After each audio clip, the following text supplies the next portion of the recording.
Congress BJP ನಡುವೆ Nari Shakti bill ಜಟಾಪಟಿ ಜೋರಾಗ್ತಾ ಇದೆ. ಮಹಿಳಾ ಮೀಸಲಾತಿ ಫೇಲ್ ಆಗಿದ್ದನ್ನೇ ಅಸ್ತ್ರ ಮಾಡಿಕೊಂಡ ಎನ್ಡಿಎ ಮೈತ್ರಿಕೂಟದ ಮೇಲೆ ಮುಗಿಬಿದ್ದಿದೆ. ರಾಜಕೀಯ ನಾಯಕರ ಆರೋಪ ಪ್ರತ್ಯಾರೋಪ ಹೇಗಿದೆ ಬನ್ನಿ ನೋಡೋಣ. ಕಾಂಗ್ರೆಸ್ ಬಿಜೆಪಿ ನಾಯಕರ ನಡುವೆ ನಾರಿ ಶಕ್ತಿ ಬಿಲ್ ಜಟಾಪಟಿ. ದಕ್ಷಿಣ ಭಾರತದ ಮೇಲೆ ರಾಜಕೀಯ ಸರ್ಜಿಕಲ್ ಸ್ಟ್ರೈಕ್ ಎಂದ ಕಾಂಗ್ರೆಸ್.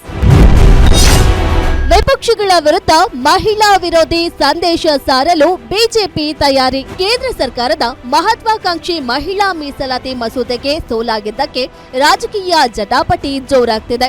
ಎನ್ಡಿಎ ಮೈತ್ರಿಕೂಟ ಜಾರಿಗೊಳಿಸಲು ಮುಂದಾಗಿದ್ದ ಬಿಲ್ಗೆ ಕಾಂಗ್ರೆಸ್ ವಿರೋಧ ವ್ಯಕ್ತಪಡಿಸಿರೋದು ಬಿಜೆಪಿ ನಾಯಕರ ಕೆಂಗಣ್ಣಿಗೆ ಗುರಿಯಾಗಿದೆ.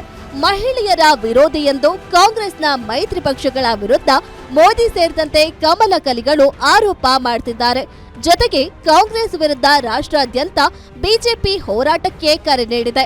ನಾರಿ ಶಕ್ತಿಗೆ ಬಲ ತುಂಬಬೇಕಾದ ಯೋಜನೆಗೆ ಕಾಂಗ್ರೆಸ್ ಬೇಕಂತಲೇ ಸೋಲು ಕಾಣಿಸಿದೆ. ಕಾಂಗ್ರೆಸ್ ಯಾವತ್ತಿಗೂ ಮಹಿಳಾ ವಿರೋಧಿಯಾಗಿದೆ ಅನ್ನೋ ಸಂದೇಶ ಸಾರಲು ಬಿಜೆಪಿ ಹೊರಟಿದೆ.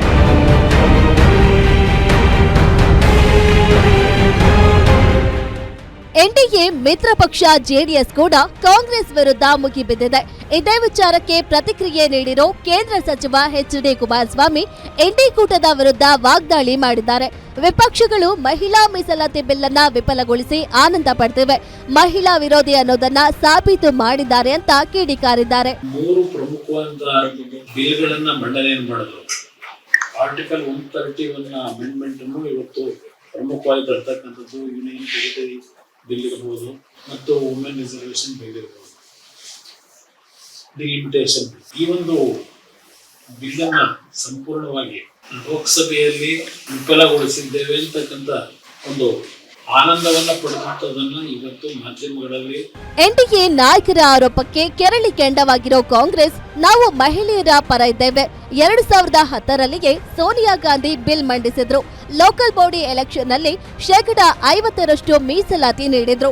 ಬಿಜೆಪಿ ಇದನ್ನ ರಾಜಕೀಯವಾಗಿ ಬಳಸಿಕೊಳ್ತಿದೆ ಎಂದು ಕಾಂಗ್ರೆಸ್ ನಾಯಕರು ವಾಗ್ಬಾಣಗಳನ್ನ ಬಿಟ್ಟಿದ್ದಾರೆ. It means that bill was not in existence, but still he brought amendment. To which bill? I want to ask.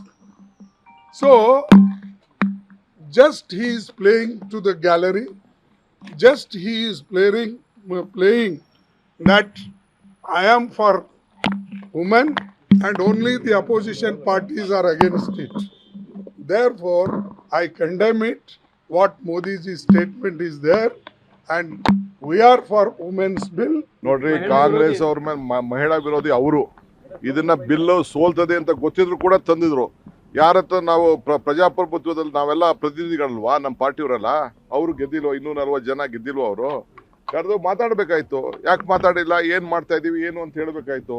ಇದೆಲ್ಲ ಚರ್ಚೆ ಮಾಡಿ, ಇದು ಅವರೊಬ್ಬರ ಆಸ್ತಿ ಅಲ್ಲ, ಮಹಿಳಾ ದೇಶದ ಆಸ್ತಿ. 23ರಲ್ಲಿ ಈಗಾಗಲೇ ಇದನ್ನ ಅಪ್ರೂವ್ ಕೊಟ್ಟಿದೆ, ಎಲ್ಲರೂ ಸದನದಲ್ಲಿ ಕೊಟ್ಟಿದ್ದಾರೆ, ಪಾರ್ಲಿಮೆಂಟ್ ಅಲ್ಲಿ. ಸೊ ಈಗ ಮತ್ತೆ ತರೋದು ಅವಶ್ಯಕತೆ ಇಲ್ಲ. ಅವರು ಹಿಡನ್ ಅಜೆಂಡಾ ಡಿಲಿಮಿಟೇಷನ್ ಮಾಡ್ಲಿಕ್ಕೆ ಲಿಂಕ್ ಮಾಡಿದ್ರು. ದೊಡ್ಡ ಸಮಸ್ಯೆ ಅಲ್ಲೇ. ನಿನ್ನೆ ಕೂಡ ಪಾರ್ಲಿಮೆಂಟ್ ಅಲ್ಲಿ ಎಷ್ಟೋ ಜನ ಹೇಳಿದ್ರು, ಈಗಾಗಲೇ ಪಾಸ್ ಮಾಡಿದೀವಿ, 33 ಕೊಡಿ.